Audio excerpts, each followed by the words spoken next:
Assalamualaikum warahmatullahi wabarakatuh. 90.1 Fasa FM Family Radio, warna baru untuk keluarga. Selamat pagi keluarga Fas. Apa kabar Anda hari ini? Kamis ya. Dan alhamdulillah seperti biasa kalau di hari Kamis kita ada dialog kesehatan bersama dengan Rumah Sakit Umum Subhanul Waton. Pagi hari ini keluarga Fas, kita akan membahas tentang gagal ginjal. Dan sudah hadir di studio Radio Fas FM di pagi hari ini bersama dengan Nisa, bersama dengan Dr. Widodo, spesialis penyakit dalam Finasim. Nanti keluarga Fas juga tentunya bisa bertanya jawab. Boleh untuk Anda yang mau tanya jawab di 081578709640-nya. Kita sapa dulu Dr. Widodo yang sudah hadir di studio Radio Fas FM pagi hari ini. Assalamualaikum dokter. Waalaikumsalam Mbak Nisa. Kabar baik ini dokter? Ya, luar biasa baik. Luar biasa baik, sehat ya. Sehat. Apalagi juga harus tetap semangat karena bertemu dengan pasien-pasien, memberikan semangat tentunya untuk mereka bisa sehat ya dokter ya. Nggih.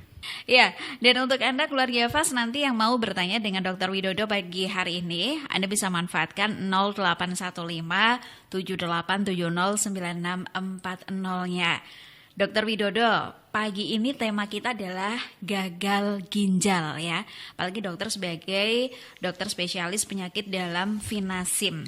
Ini bisa sebagai awalan dulu dokter, apa ini gagal ginjal? Ya, gagal ginjal seperti kita tahu bahwa memang ginjal itu kita punya dua ya, yang kanan dan kiri, yaitu dilindungi oleh kosta ya, atau tulang punggung ya, bagian belakang, dan di mana memang ginjal itu sangat penting ya, penting untuk kehidupan ya, fungsinya macam-macam ginjal itu ya. Ada punya enzim renin untuk mempertahankan tekanan darah, juga menghasilkan eritropoietin, suatu enzim yang memicu sumsum tulang untuk memproduksi darah. Dan juga tidak lupa juga mengeluarkan racun-racun dalam tubuh kita ya, melalui ginjal, yaitu dengan produksi urin atau kencing. Nah, selain itu juga kita juga harus penting juga memelihara bagaimana agar ginjal itu tetap sehat. Yeah. Okay. Nah, kalau fungsinya tidak bagus ya takutnya akan terjadi gagal ginjal. Jadi ada dua macam gagal ginjal itu, gagal ginjal akut dan kronis. Ya. Kalau akut itu biasanya gangguan filtrasi ginjal itu kurang dari 3 bulan. Kalau yang kronis lebih dari 3 bulan ya. Biasanya ditandai macam-macam. Yeah. Misalnya produksi kencing yang kurang dari biasanya, atau badannya letih, lesu. Ya, terus kok hasil kencingnya kok agak merah misalnya gitu. Itu juga perlu diwaspadai. Nah, nanti bisa ditelusur lebih lanjut oleh dokter dengan pemeriksaan yang lebih canggih lagi, misalnya dengan USG, pemeriksaan laboratorium misalnya ureum dan kreatinin gitu. Jadi dari situ kita akan mengetahui bahwa ini ginjalnya bermasalah karena apa gitu. Jadi kita juga harus mengetahui juga faktor-faktor risiko adanya gagal ginjal itu apa ya. Faktor risikonya misalnya darah tinggi. Jadi darah tinggi yang tidak terkontrol dengan bagus itu bisa menyebabkan gagal ginjal. Bisa menjadi juga diabetes mellitus atau kencing manis yang kadar gula darahnya tidak terkontrol dengan baik. Misalnya juga penyakit jantung. Penyakit jantung tensinya kok sangat rendah, ya, mengakibatkan aliran darah ke ginjal juga tidak baik, menyebabkan juga bisa gagal ginjal. Atau penyakit-penyakit lain, misalnya sepsis atau infeksi yang tidak terkontrol yang menyebabkan tensinya turun, bisa juga menyebabkan gagal ginjal. Atau pada gangguan ginjal sendiri, misalnya ada batu ginjal yang sangat mungkin besar ya, yang menghambat adanya aliran kencing, bisa menyebabkan juga gagal ginjal. Atau juga batu di setelah ginjal, misalnya di saluran namanya ureter atau uretra. Atau juga batu di kandung kencing, yaitu di bawah ginjal, itu bisa juga menyebabkan gangguan ginjal. Atau juga penyakit-penyakit lain, misalnya kanker, ya. Biasanya pada ibu-ibu yang mengidap kanker serviks juga bisa terjadi infiltrasi kankernya itu ke saluran kencing, bisa juga menyebabkan gagal ginjal. Jadi hal-hal yang bisa menyebabkan gagal ginjal itu kompleks, dan makanya hati-hati dalam kita menjaga hidup kita, ya. Pola hidup, lifestyle-nya, misalnya ya rokoknya, faktor risiko yang tadi saya sebutkan tadi, tensi ya harus terkontrol. Kalau kencing manis juga gulanya mesti terkontrol gitu. Dan juga asupan makan, minum itu mesti harus juga terjaga. Karena beberapa produk makanan, minuman, misalnya zat yang banyak mengandung zat warna, zat pengawet, terus minuman yang penambah energi itu ditengarai menyebabkan memicu gangguan ginjal. Makanya harus waspada. Kita harus menjaga dengan sangat hati-hati kesehatan ginjal kita. Dengan apa? Yaitu dengan misalnya minum air yang cukup. Ya 2 liter per hari, ya. Terus tidak merokok, tidak alkohol. Itu mungkin dari awal, Mbak. Iya, terima kasih dokter untuk penjelasannya tentang gagal ginjal. Tadi juga dari penyebabnya ada beberapa penyebab kenapa bisa terjadi gagal ginjal. Kalau Nisa boleh tahu dokter, ini gagal ginjal ini biasanya menyerang usia berapa? Dewasa atau bahkan anak-anak bisa gagal ginjal ini dokter? Gagal ginjal bisa menyerang di semua umur, di semua usia ya. Dengan berbagai penyebabnya, ya. Tadi kalau misalnya pada anak-anak yang prerenal misalnya, ada sepsis, ada infeksi yang berat, yang menyebabkan tensi turun, yang menyebabkan aliran darah ke ginjal kurang, ya bisa menyebabkan gangguan ginjal. Misalnya pada usia yang lebih dari 60 juga lebih rentan lagi, karena berbagai hal bisa juga ada penyakit ginjal. Jadi dia bisa menyerang ke semua umur. Semua umur ini semua dokter usia. ya? Semua usia. Tapi yang usia lebih dari 60 tahun lebih rentan, makanya lebih hati-hati gitu. Baik, terima kasih dokter untuk penjelasannya. Lalu dokter, gagal ginjal ini kalau kita orang awam ini ya, bisa tahu sakit ginjal ini sebelum pemeriksaan lebih lanjut, ini bisa diketahui tidak dokter? Apakah kalau dari urin atau bagaimana gitu bisa diketahui tidak dokter? Ya, dari urut-urutan memang penegakan diagnosis, yang pertama adalah keluhan dulu. Kita harus mengetahui keluhan dari pasien gimana. Biasanya pada gangguan ginjal itu nyeri pinggang kanan dan kiri.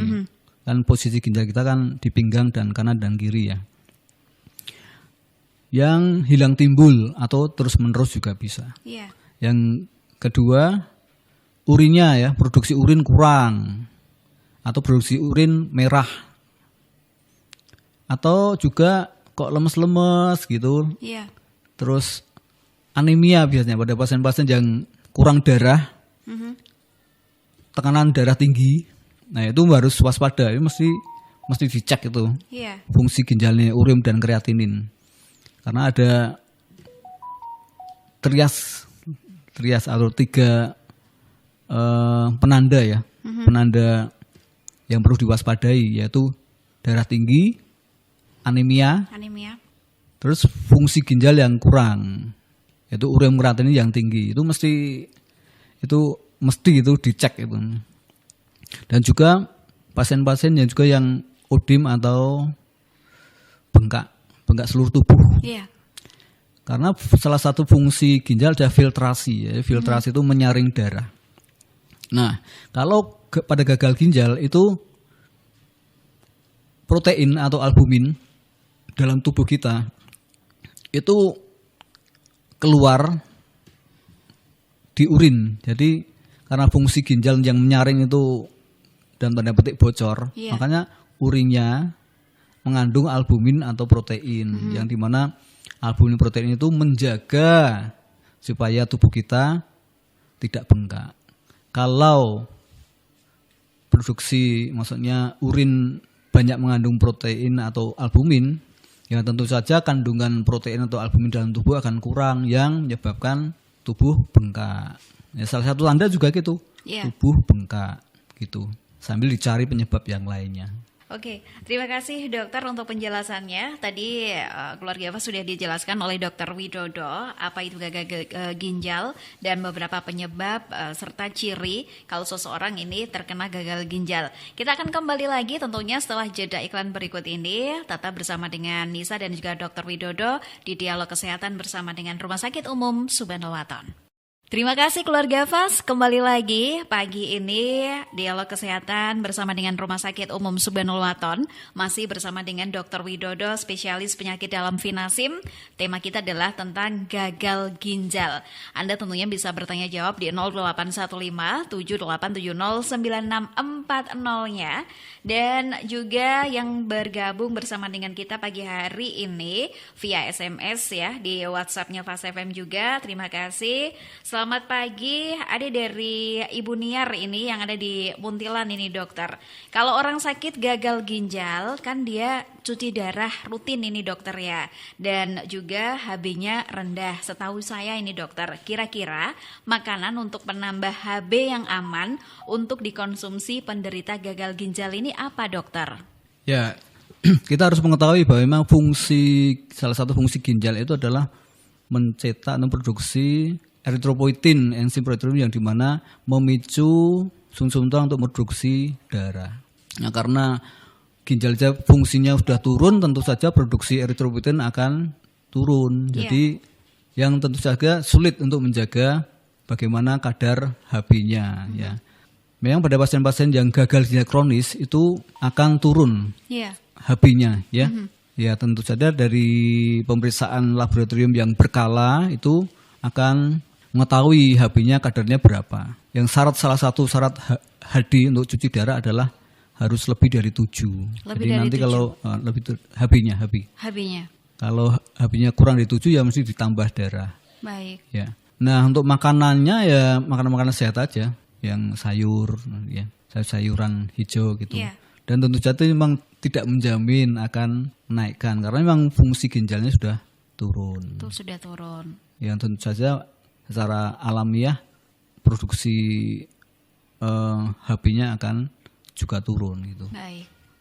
Lalu pantangan untuk seseorang penderita gagal ginjal ini apakah ada dokter? Misalnya jangan makan ini nanti menjadi pemicu dari gagal ginjal itu. Oh ya, pada pasien-pasien yang gagal ginjal kronis biasanya adalah adanya hipertensi atau darah tinggi. Makanya salah satu makanan yang wajib itu tidak boleh asin-asin. Asin-asin dokter. Nah, nanti akan meningkatkan tekanan darah. Kalau asin-asin tuh banyak penyukanya ini dokter. Meningkatkan tekanan darah nanti. Kalau tensi tinggi, tekanan darah tinggi ya akan memicu adanya gangguan kardiovaskuler. Nanti takutnya akan memicu stroke, serangan jantung dan lain-lain. Mesti waspada. Jangan sampai tensinya tinggi. Hanya karena pola makannya yang tidak baik. Misalnya dengan asin-asin, asin enak. Ternyata memang memicu hipertensi ya. Terus yang kedua membatasi buah. Jadi, buah. Terutama pada pasien-pasien yang belum ini ya, yang belum cuci darah, mesti waspada. Karena banyak mengandung kalium. Jadi buah itu banyak mengandung kalium.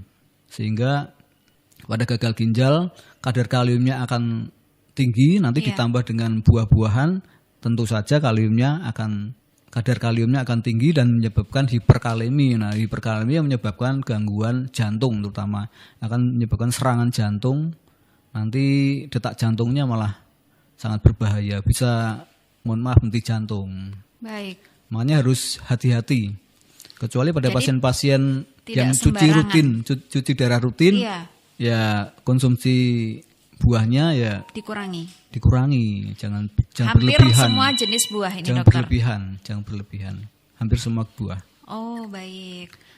Dan juga buah kan juga harus dibatasi cairan kan. Buah-buah kan banyak mengandung cairannya. Iya. Nah, pada pasien-pasien gagal ginjal kronis itu memang harus restriksi cairan, termasuk dari buah-buahan, cairan buah. Jadi kalau minum maksimal tuh 500 cc per hari. 500 cc Itu sudah per termasuk hari. kuah maupun yang dari yang dia makan. Jadi sudah ini 500 cc ini tidak hanya dari air putih saja, tapi bisa Kuah, dapat dari sayur, kuah ini buah, dokter. nggih. Karena kalau lebih dari 500 cc itu takutnya akan terjadi overhidrasi atau paru-parunya banyak mengandung cairan yang menyebabkan nanti sesek napas dan bahaya nanti asupan oksigennya kurang malah bisa menurunkan kesadaran dan lain-lain. Baik, terima kasih dokter untuk penjelasannya. Dan untuk Anda keluarga Fas yang mau bertanya dengan Dr. Widodo pagi hari ini, Anda bisa manfaatkan tentunya di 0815 7870 9640-nya. Nanti kita akan kembali lagi tentunya setelah jeda iklan berikut ini. Masih dari kawasan Tegalrejo, Magelang keluarga Fas dan dialog kesehatan bersama dengan Rumah Sakit Umum Subhanul Waton bersama dengan Dr. Widodo, spesialis penyakit dalam Vinasim. Anda tentunya keluarga Fas bisa bertanya jawab melalui WhatsApp-nya Fas FM di 0815 7870 9640. Tema kita tentang gagal ginjal pagi hari ini keluarga Fas ya. Tadi juga sudah dijelaskan banyak sama Dr. Widodo apa saja penyebab, gejala dan juga beberapa makanan pantangan ya. Nah, ada juga Nisa pernah baca ini dokter bahwasanya gagal ginjal ini juga bisa selain konsumsi tadi yang sudah diinformasikan sama dokter, ikan gabus ini. Sebenarnya ikan gabus ini apa bagus untuk penderita gagal ginjal, dokter? Ya, sari ikan gabus ya. Iya. Sari ikan gabus, aku tahu ikan kutuk gitu ya, dalam bahasa Jawanya.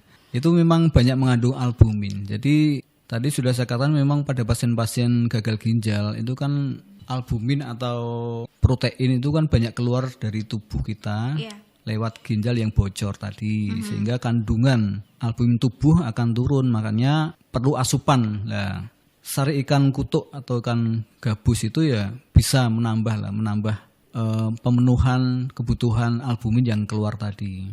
Dan juga mungkin tambah putih telur. Putih telur.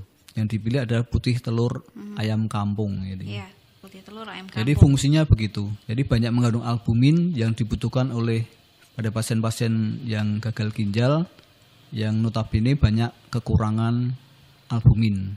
Biasanya kadar albuminnya akan turun. Baik, terima kasih dokter untuk jawabannya tadi.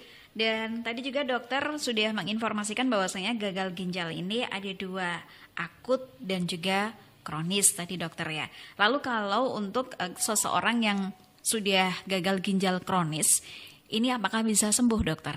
Nah, pada pasien-pasien gagal ginjal akut kalau ditangani dengan baik itu akan pulih. Tapi pada pasien-pasien yang gagal ginjal kronis memang ada beberapa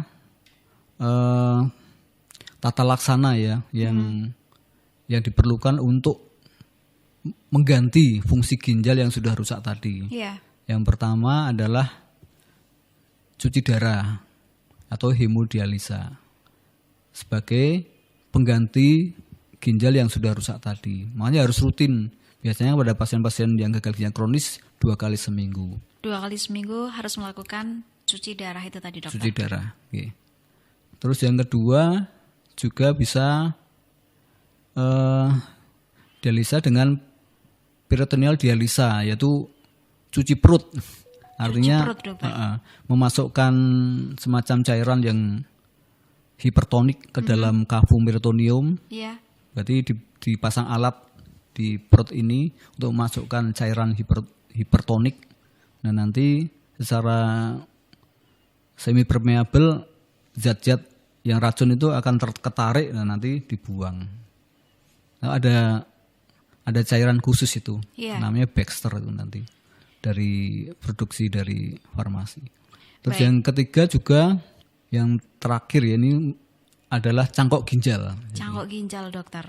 Jadi kalau gagal ginjal kronis itu salah satu terapinya adalah cangkok ginjal. Jadi memang bisa dilakukan. Jadi manusia itu bisa hidup dengan satu ginjal.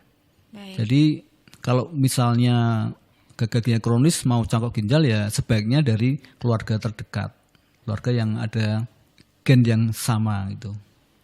Terus juga bisa juga biasanya Iya. pokoknya jangan khawatir kalau pada pasien-pasien cangkok ginjal itu, wah saya masih hanya punya satu ginjal. Iya. Masih bisa kan, pendonor itu biasanya dari orang tua, saudara, ya. Itu masih bisa hidup dengan satu ginjal, asal fungsinya bagus. Sudah ada beberapa di Rumah Sakit Karyadi itu cangkok ginjal yang berhasil ya. Dan itu malah menjamin juga kelangsungan hidupnya lebih panjang.